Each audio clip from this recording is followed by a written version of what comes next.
going to show you some of our buoyant lures that we've got here at Mack's Lure.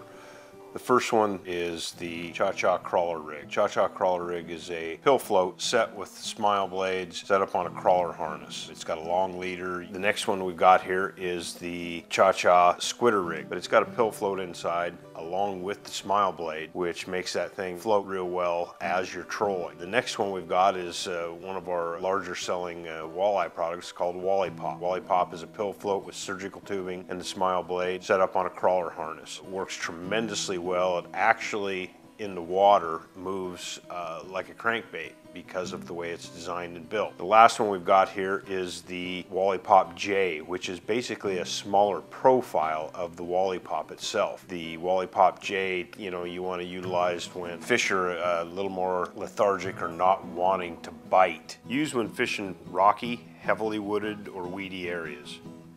Used throughout the year, predominantly during April through November. They flow over the top of debris, rocks, and weeds. Fish on longer leaders, 36 to 60 inches long. It gives more natural movement to the bait. Rigged with a swivel or tie loop in end of leader. Fish off L-shaped or sliding bottom bouncer.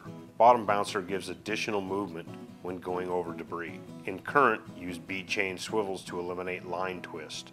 Pinch smile blade for a faster spin, less erratic movement. Spread smile blade for slower, more erratic spin and movement. Here's an example of how we would rig one of these floating crawler rigs up. This is on an L-shaped bottom walker. As you can see, I've got a short leader on here. When you're fishing these buoyant lure products, pill floats, surgical tubing, things of that nature, you want to fish longer leader. That way they flow much more freely up over the top of your weedy areas, rocks, things of that nature. As you can see, the smile blade gives added movement to any of the lures that we've got. You can either pinch them down for a faster spin, less erratic movement, or spread them out for a little slower, more erratic spin and movement.